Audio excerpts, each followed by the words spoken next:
God bless you. Thank you for joining me. So it is day 2 as we look at repentance.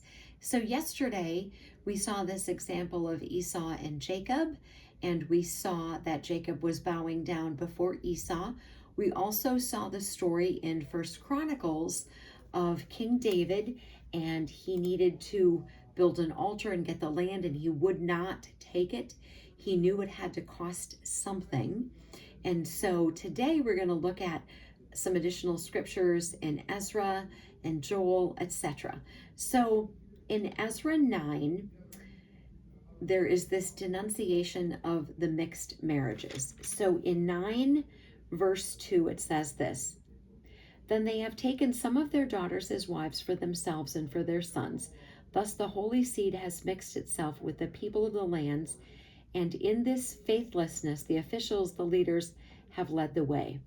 When I heard this, I tore my garment and my mantle and pulled hair from my head and beard and sat appalled.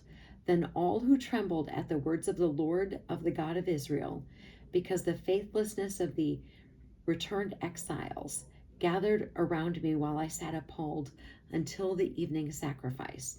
So we see that Ezra, and I looked it up because it says, I tore my garment and my mantle. And what is the mantle? The mantle sort of like an outer garment. So he tore his clothing. He pulled hair from his head and his beard, and he sat appalled. That's what Ezra did. Now, there's something else. So then in Ezra 10, it says this, beginning in verse 1. While Ezra prayed and made confession, weeping and throwing himself down before the house of God, a great assembly of men, women, and children gathered to him out of Israel, and people also wept bitterly. So we see this great display of this mourning over sin. So we've seen a lot of examples already in the Old Testament of different ways. I've got something else that I want to share with you. This probably is quite popular, but in the book of Joel, in chapter 1, it's talking about, in verse 13, a call to repentance and prayer. Put on sackcloth and lament your priests, wail you ministers of the altar. Come pass the night in sackcloth, you ministers of my God. Grain offering and drink offering are withheld from the house of your God. So we see in these examples today, there's this public display with this mourning of sin, the tearing of the garment, the outer garment, the hair, the beard, and this wearing sackcloth. So this was obviously serious, and these are some incredibly physical and quite demonstrative displays of repentance. Now, 2 Chronicles 7:14, you people have probably heard that verse, maybe you've memorized it.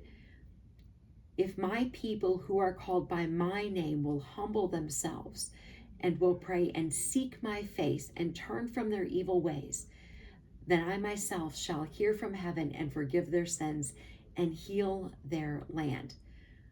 But it says they have to turn from their evil ways. So we know that we are required to stop doing what we're doing. So it's not really repentance if we don't ever change. So repentance requires you to do something different. I have to stop that behavior. I have to stop lusting after somebody that's not my spouse. I have to stop gossiping. I have to stop lying. Whatever it is, you can't get true repentance unless you do something different.